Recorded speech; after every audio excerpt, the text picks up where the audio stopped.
అన్నమయ్య జిల్లా రాజంపేట సబ్ జైలులో భద్రత కరువైందనే విమర్శలు ఉన్నాయి. అయితే జైలు శాఖ ఆ విమర్శలను మూటకట్టుకుంది. గతంలో ఈ సబ్ జైలు నుంచి ఓ ఖైదీ పరారు కాగా ఇప్పుడు మరో ఖైదీ కూడా జైలు నుంచి తప్పించుకున్నాడు. తాజాగా హత్య కేసులో జైలు శిక్ష అనుభవిస్తున్న ఖైదీ తన దుప్పటిని తాడుగా చేసుకుని ఎత్తైన ప్రహారీ గోడ దూకి పారిపోయాడు.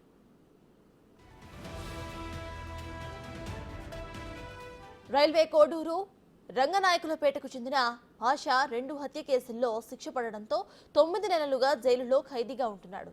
అయితే వంట చేసేందుకు సెల్ నుంచి ఖైదీని బయటికి వదలగా దుప్పటిని తాడుగా చేసుకుని గోడ దూకి పరారయ్యాడు భాష.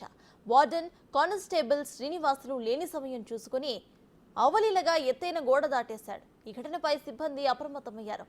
విషయం తెలుసుకున్న జైలర్ మల్రెడ్డి పట్టణ పోలీసులకు ఫిర్యాదు చేశారు. ఘటనపై కేసు నమోదు చేసిన సీఐ మద్దయ్య ఆచారి ఖైదీ కోసం గాలింపు చర్యలు చేపట్టారు. జైలు నుంచి ఖైదీ తప్పించుకోవడంపై అధికారులు విచారణ చేపట్టారు. జైలు సిబ్బంది నిర్లక్ష్యం కారణంగానే పట్టపగలే ఓ ఖైదీ పరారు కావడంపై అధికారులు ఆగ్రహం వ్యక్తం చేస్తున్నారు. ఇప్పటికే విధుల్లో ఉన్న వార్డెన్ను సస్పెండ్ చేశారు అధికారులు. ఘటనపై నివేదికను జైళ్ల శాఖ ఉన్నతాధికారులకు అందజేయాల్సిందిగా ఆదేశాలు జారీ చేశారు. ఖైదీ భాష తప్పించుకోవడానికి జైల్లో ఉన్న ఖైదీలు ఎవరైనా సాయం చేశారా లేదా అతనుకు తానే పారిపోయాడా అనే కోణంలో కూడా దర్యాప్తు సాగుతోంది.